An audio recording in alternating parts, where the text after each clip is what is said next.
Good morning students. How are you? Fine. Okay. पिछले video में पिछला चैप्टर था आपका इलेक्टोरल कंपटीशन, इलेक्टोरल पॉलिटिक्स, यानी कि इलेक्शंस कैसे होते हैं। उसमें आपने पढ़ा कि इलेक्शंस कैसे होते हैं, इलेक्शन होने का प्रोसेस क्या होता है, यानी इलेक्शन किस तरह से कंडक्ट किए जाते हैं और कैसे कैसे उसके जो प्रोसेस है वो चलते हैं। अब इलेक्शन हो गए, इलेक्शन होने के बाद जो लीडर्स चुने वो कैसे काम करते हैं, ठीक है, वो कैसे काम करते हैं, यही हमारा अगला चैप्टर है, वर्किंग ऑफ इंस्टीट्यूशंस, यानी कि जो इंस्टीट्यूशंस हैं, जो हमारे पॉलिटिकल इंस्टीट्यूशंस हैं, वो कैसे काम करते हैं, इसको हम पढ़ेंगे। इसमें हम सबसे पहले पढ़ेंगे what are institution and how do they work, यानी कि इंस्टीट्यूशंस क्या होते हैं और ये कैसे काम करते हैं। What we are going to study in this chapter, इस चैप्टर में हम क्या पढ़ेंगे, आपने मेजर इंस्टीट्यूशंस, यानी कि सबसे पहले पढ़ेंगे हम मेजर इंस्टीट्यूशंस क्या क्या होते हैं। हमारे सरकार में, हमारे देश में जो हमारी सरकार है वो 3 पार्ट में बटी हुई है। जो मेजर इंस्टीट्यूशंस हैं वो 3 पार्ट में हैं। फर्स्ट होते हैं एग्जीक्यूटिव, सेकंड इज लेजिस्लेचर और थर्ड इज जुडिशरी। बच्चों इसको ध्यान से सुनना। फर्स्ट एग्जीक्यूटिव, एग्जीक्यूटिव वो होते हैं जो कि लॉ को एग्जीक्यूट करते हैं, यानी कि लॉ को चलाते हैं, लॉ को पालन कराते हैं, लॉ की एक रूपरेखा तैयार करते हैं। लेजिस्लेचर वो होते हैं वो मेक द लॉ, जो लॉ को बनाते हैं। और जुडिशरी वो होते हैं वो सिक्योर द लॉ, यानी कि जो इस लॉ की सुरक्षा करते हैं उसको कहते हैं जुडिशरी। तो ये हमारे 3 पार्ट है, ये आपने उसमें पढ़ा भी होगा पॉलिटिकल की उसमें कि हॉरिजॉन्टल टाइप ऑफ पावर में इसको कहते हैं, ये आता है। अब हम पढ़ते हैं आगे देयर वर्किंग, यानी कि ये तीनों कैसे काम करते हैं। इसके बाद हम पढ़ेंगे detail explanation of each institution, जितने भी ये इंस्टीट्यूशंस हैं इनकी एक डिटेल एक्सप्लेनेशन पढ़ेंगे और डेमोक्रेसी के जो एस्पेक्ट्स होते हैं वो भी हम यहाँ पे पढ़ेंगे इस वीडियो में, इसमें या इससे अगली वीडियो में। सबसे पहला है how is a major policy decision taking. ये जो मेजर पॉलिसी है, ये डिसीजन जो है वो कैसे लिया जाता है, ठीक है, डिसीजन कैसे लिया जाता है। इसके लिए मैं आपको एक एग्जांपल देना चाहूंगी। बच्चों अपनी बुक खोल लो, ये चीज आपको बिना बुक खोले नहीं समझ में आएगी। जो भी वीडियो आप देखते हो तो वीडियो देखते समय आपके हाथ में आपकी बुक होनी चाहिए। आपके हाथ में बुक रहेगी तो आपको मैं जो समझा रही हूँ उसको आप साथ के साथ बुक में पढ़ते रहोगे, क्योंकि मैं हर वीडियो में आपको कहती हूँ कि आप बुक से एक बार रीडिंग करेंगे बुक से, लेकिन मुझे नहीं लगता कोई बच्चा रीडिंग करता होगा, इसलिए आपको बुक आपके हाथ में होनी चाहिए। आप देखो, अब बच्चों स्टार्ट करते हैं स्टोरी ऑफ ऑफिस मेमोरेंडम की। आपकी बुक में एक ऑफिस मेमोरेंडम का एक लेटर होगा, देखो उस पेज को खोलो, उसमें क्या है, एक ऑर्डर इशू किया गया है गवर्नमेंट ऑफ इंडिया ने अगस्त 13, 1990 में। अगस्त 13, 1990 में एक ऑर्डर इशू किया है गवर्नमेंट ऑफ इंडिया ने। क्या है ये ऑर्डर, इस ऑर्डर में क्या है, ये ऑर्डर जो है किसने ये वो किया, किसने इशू किया, department of public and training in the ministry of personnel public grievances and pension.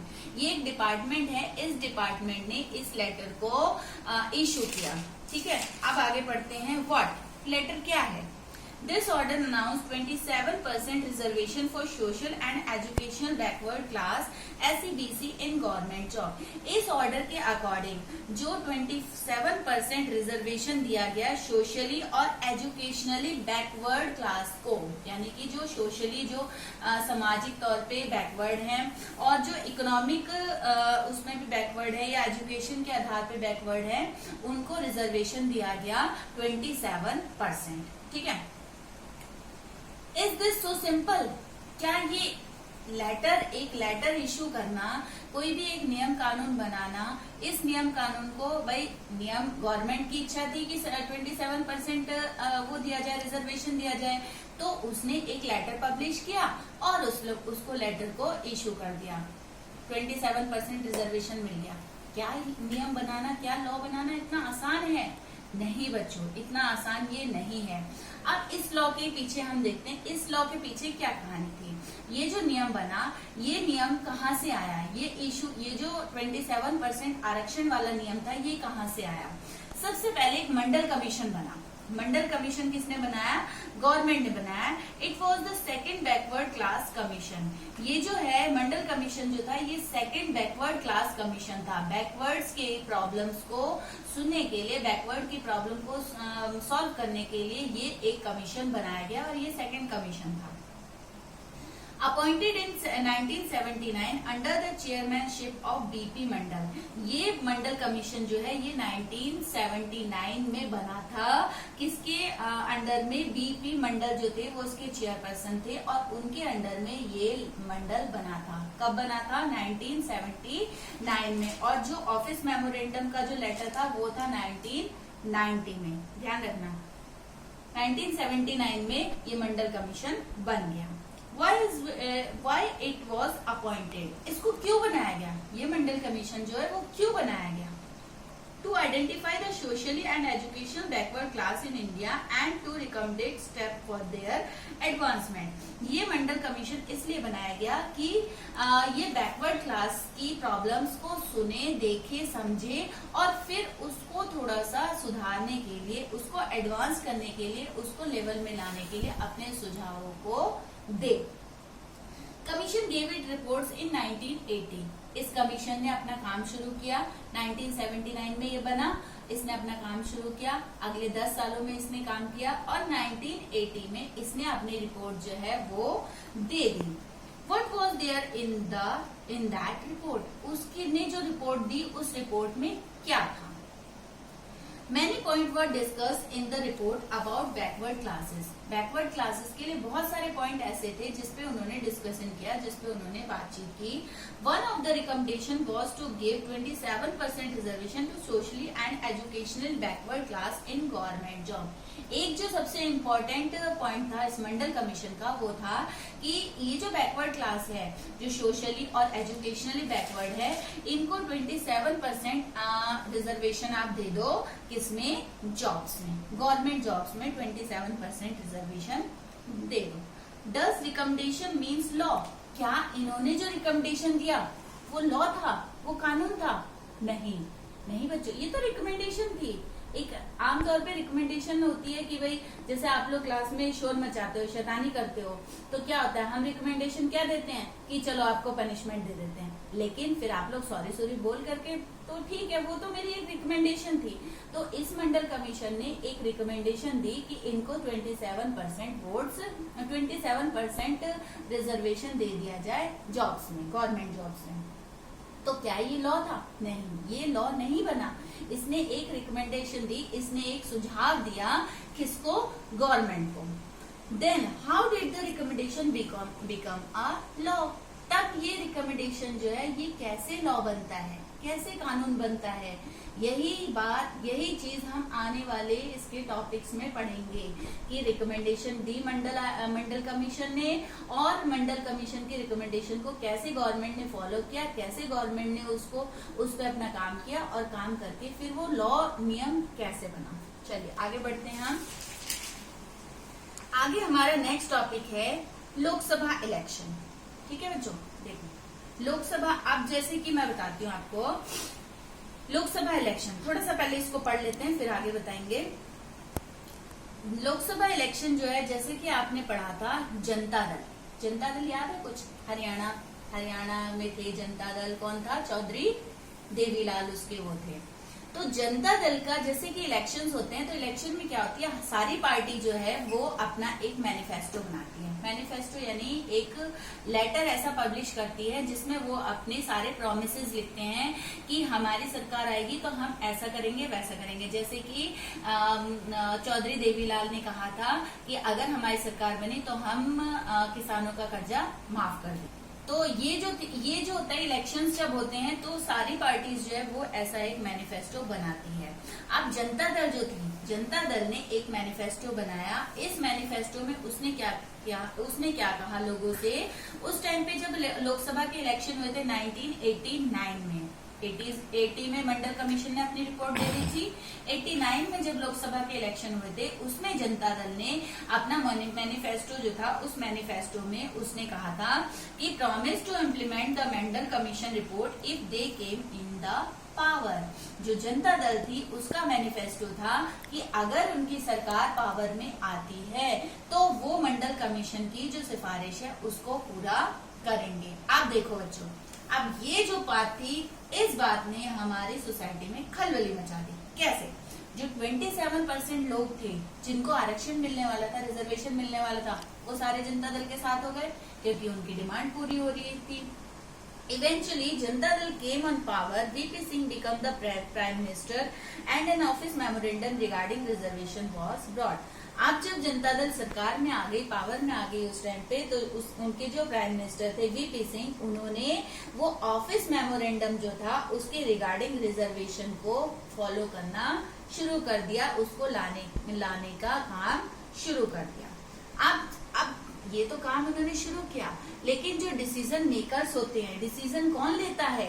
जो हमारे नियम बनेंगे, ये जो नियम बना, मंडल कमीशन की जो रिकमेंडेशन पे नियम बना, ये नियम कैसे बना, किसने लिया, कौन है डिसीजन मेकर्स, कौन हमारे डिसीजन लेते हैं? हमें जो भी हमारे राइट्स हैं, जो भी हमारे ऊपर नियम हैं, जो भी हमारे लॉज हैं, जो भी हमारे कानून हैं, ये कानून कौन बनाता है? तो आगे बढ़ते हैं हम। The officers was merely implemented the instructions.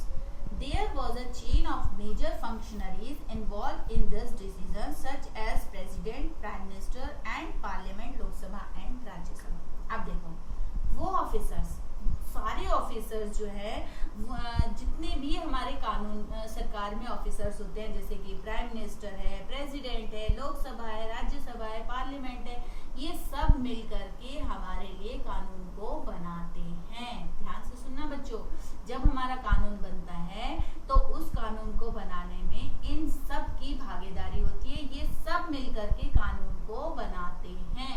कोई एक आदमी नहीं बनाता कि प्राइम मिनिस्टर बन गया, मोदी जी बन गया और मोदी जी ने कानून बना दिया। नहीं बच्चों, मोदी जी कानून तब बनाएंगे जब उनके साथ लोकसभा होगी, राज्यसभा होगी और उनके साथ प्रेसिडेंट होगा, तब जाकर के वो कानून बनेगा। और यही और डिस्क्राइब रूप में हम इस चैप्टर में पढ़ेंगे। This office memorandum was the culmination of long chain of event. ये जो ऑफिस मेमोरेंडम आपने पढ़ा, ये जो लेटर पढ़ा जो आपकी बुक में दे रखा है, ये एक बहुत लंबी चेन है।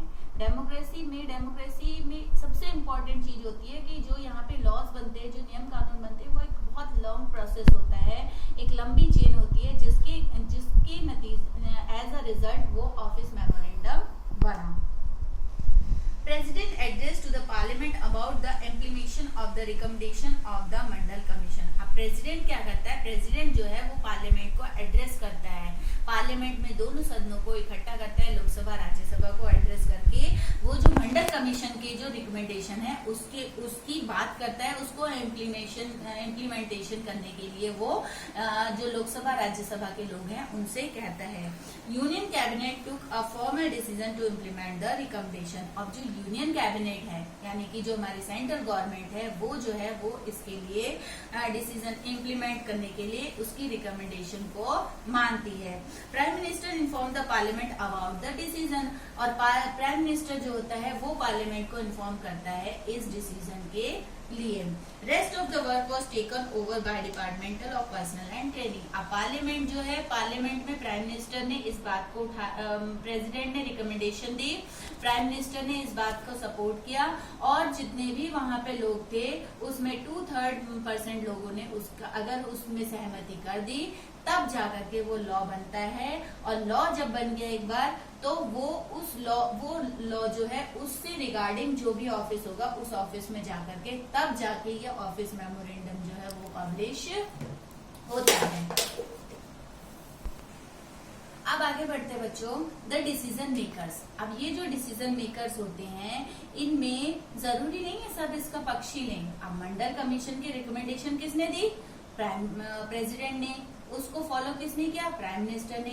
लेकिन लोकसभा में बैठे हुए जितने भी लोग हैं, हो सकता है कोई इसका अपोज करे, कोई इसका विरोध करे, बहुत से लोग तो इसके फेवर में होंगे, बहुत से लोग तो इसकी ये जब कानून बन गया, ये नियम बन गया, ऑफिस मेमोरेंडम में पब्लिश हो गया, उसके बाद क्या होगा, जिनको 27% रिजर्वेशन मिला वो तो खुश हो गए कि उनको गवर्नमेंट जॉब में रिजर्वेशन मिल गया, लेकिन कुछ लोग ऐसे होंगे जो उसके विरोध में होंगे। तो ऐसे लोगों के लिए क्या किया गया, then we resolve the conflicts. अब ऐसी सिचुएशन में क्या हुआ, कॉन्फ्लिक्ट्स पैदा हो गए। भाई एक को तो आप जॉब के लिए रिजर्वेशन दे रहे हो, एक को नहीं दे रहे हो, तो डेफिनेटली कॉन्फ्लिक्ट जो है वो पैदा होंगे। अब इस कॉन्फ्लिक्ट को खत्म करने के लिए किसकी जरूरत पड़ती है, जुडिशरी की जरूरत पड़ती है। जुडिशरी यानी वो पार्ट, जुडिशरी का मतलब supreme court, high court, district court, जितने भी कोर्ट आते हैं ये सारे आते हैं हमारे थर्ड लेवल के गवर्नमेंट में, जिसको कहते हैं हम जुडिशरी। अब जैसे in India Sawhney and other versus union of Indian case. अब इंडिया में अगर आप देखें, जैसे वो ऑफिस मेमोरेंडम था, उसके अगेंस्ट जो है सावने जो है, स्वर्णे और यूनियन इंडियन केस, एक केस हो गया। सवर्णे ने यूनियन गवर्नमेंट पे केस कर दिया कि आपने जो 27% आरक्षण दिया ये गलत दिया है। अब सुप्रीम कोर्ट जो है वो डिक्लेयर करेगा that this order of the government of India was valid and government was asked to modify the original order on the basis of cream layers and non cream layers. अब जो वो है supreme court, अब इसने, स्वर्णे ने जो है उसने केस कर दिया कि भाई आपका ये डिसीजन गलत है। अब इसको जस्टिफाई करने का किसको अधिकार है, सुप्रीम कोर्ट को है। सुप्रीम कोर्ट जो है वो इस पे अपना जस्टिफिकेशन देगी कि जो आपने लॉ बनाया है, जो कानून बनाया है आपने 27% रिजर्वेशन का, इस रिजर्वेशन को जो है आप दो कैटेगरी में बांट दो, क्योंकि जो बैकवर्ड लोग हैं, बैकवर्ड लोग जो है वो दो कैटेगरी में बांट दिए गए, एक क्रीमी लेयर और एक नॉन क्रीमी लेयर, यानी कि जिनकी सैलरी 8 लाख से ज्यादा है वो आ गए क्रीमी लेयर में, और जिनकी सैलरी 8 लाख से कम है वो आ गए नॉन क्रीमी लेयर में। तो जो नॉन क्रीमी लेयर है उनको रिजर्वेशन दिया जाएगा और जो क्रीमी लेयर है उनको नहीं दिया जाएगा। Accordingly the department of personal and training issue another office memorandum on September 8, 1993 in modifying way. अब दूसरा ऑफिस मेमोरेंडम जो है वो पब्लिश हुआ 8 सितंबर 1993 में, जिसमें ये सारी बातें, ये सारे मॉडिफिकेशंस जो हैं वो आए और ये जो उसका नियम कानून था उसको मॉडिफाई करके इस रूप में दिखाया गया।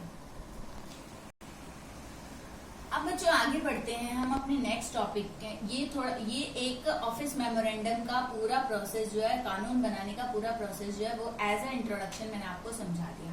अब हम आगे बढ़ते हैं, नीड फॉर पॉलिटिकल इंस्टीट्यूशन, यानी कि इन इंस्टीट्यूशन की हमें क्यों जरूरत पड़ती है, इसकी क्या जरूरत है।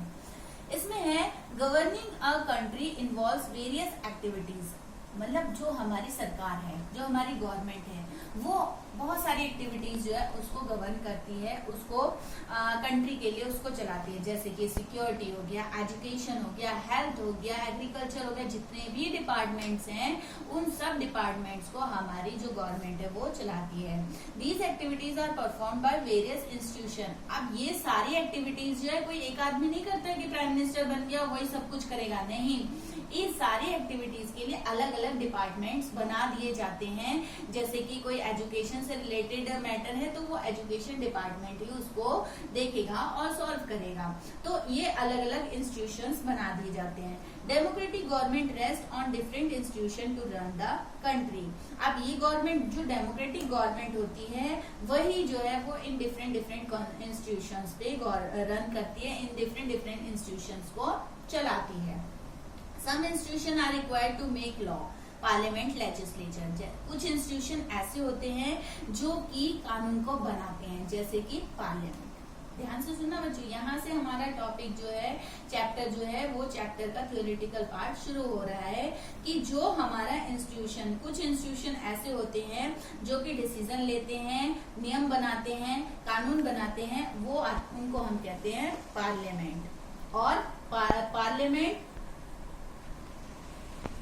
पार्लियामेंट और लेजिस्लेचर, पार्लियामेंट और लेजिस्लेचर जो है वो नियम कानून बनाते हैं। अब कुछ इंस्टीट्यूशन ऐसे होते हैं जो decision and implement them, decision लेते भी हैं और इसको इम्प्लीमेंट भी कराते हैं। जो डिसीजन लिया गया पार्लियामेंट में, जो नियम कानून पार्लियामेंट में बनाया गवर्नमेंट है उसको इम्प्लीमेंट कराते हैं, यानी उसको फॉलो कराते हैं, वो होते हैं प्राइम मिनिस्टर और सिविल सर्वेंट्स। जैसे कि देखो अब पार्लियामेंट में नियम बन गया 27% आरक्षण का। अब ये 27% आरक्षण जो है वो कौन कराएगा, जो हर डिस्ट्रिक्ट में जो डीएम, कलेक्टर, सिविल सर्वेंट्स होते हैं, आईएएस, आईपीएस, इन लोगों का काम होता है कि जो भी नियम कानून बना है पार्लियामेंट में उसको फॉलो कराना, और इन लोगों को सिविल सर्वेंट कहा जाता है। Some institution work to resolve the dispute, और कुछ इंस्टीट्यूशन ऐसे होते हैं जो डिस्प्यूट को खत्म करते हैं, यानी कि इनके आपस में जो डिस्प्यूट्स होते हैं, आपस में जो कॉन्फ्लिक्ट्स होते हैं उसको खत्म करते हैं। जैसे कि सुप्रीम कोर्ट किसी के बीच में अब कोई नियम बना, उस नियम को लेकर के कोई दो पार्टी जो है उनके आपस में डिस्प्यूट हो गए, तो उस डिस्प्यूट को खत्म करने के लिए कहाँ जाएंगे, सुप्रीम कोर्ट में। Working of the institution involve rules and regulation, ये जितने भी इंस्टीट्यूशंस हैं, जितने भी इंस्टीट्यूशन काम करते हैं, ये सारे इंस्टीट्यूशन एक रूल और रेगुलेशन के अंडर में रह करके काम करते हैं। इनके लिए कॉन्स्टिट्यूशन में प्रॉपर रूल्स रेगुलेशन की एक गाइडलाइन दी गई है, जिस गाइडलाइन के तहत ये लोग जो है ये लोग काम करते हैं। The often lead to delay and complication, अब इन प्रोसेस से, इन चीजों से जो रूल्स बनते हैं, जो नियम कानून होते हैं, वो डिले भी होते हैं और इनमें कॉम्प्लिकेशंस भी आते हैं, लेकिन फिर भी then it is good to have political institution, लेकिन ये पॉलिटिकल इंस्टीट्यूशन के लिए एक बहुत अच्छी चीज है। क्यों अच्छी चीज है, क्योंकि देखो बच्चों, किसी भी मैटर पे जितना ज्यादा डिस्कशन होगा, जितना ज्यादा बहस होगी, जितने ज्यादा व्यूज उसमें आएंगे, उतना ही वो पॉलिटिकल के वो नियम कानून जो है, वो लॉ जो है वो अच्छा बनेगा। You may think that one person should take all the decision, but it is against the spirit of democracy. अगर आप सोचो कि किसी एक आदमी के हाथ में सारी पावर दे दी जाए, अब वही डिसीजन लेगा, वही नियम कानून बनाएगा, तो क्या ये सही होगा? क्या उसका डिसीजन हमेशा अच्छा ही होगा? नहीं, ये डेमोक्रेसी के स्पिरिट के अगेंस्ट है। डेमोक्रेसी का जो स्पिरिट है उसके खिलाफ होगा कि अगर सारी सरकार, सारी सत्ता, सारी पावर एक आदमी के हाथ में दे दी जाए। Institution provide an opportunity for consultation and discussion, institution जो है, इन्हीं इंस्टीट्यूशन की वजह से जो डिस्कशन और कॉन्सुलेशन यानी कि परामर्श, सलाह देना और डिस्कशन, बहस करना, ये सब जो है ये इन्हीं इंस्टीट्यूशन की वजह से आता है। यही इंस्टीट्यूशन जो है वो इन चीजों को फॉलो करते हैं। इन चीजों से क्या होता है, जो डिसीजन है उसकी क्वालिटी इम्प्रूव होती है। प्यारे बच्चों, अगर डिस्कशन होगा तभी डेमोक्रेसी में जो क्वालिटी है डिसीजन लेने की जो क्वालिटी है वो इम्प्रूव होगी, वो अच्छी होगी।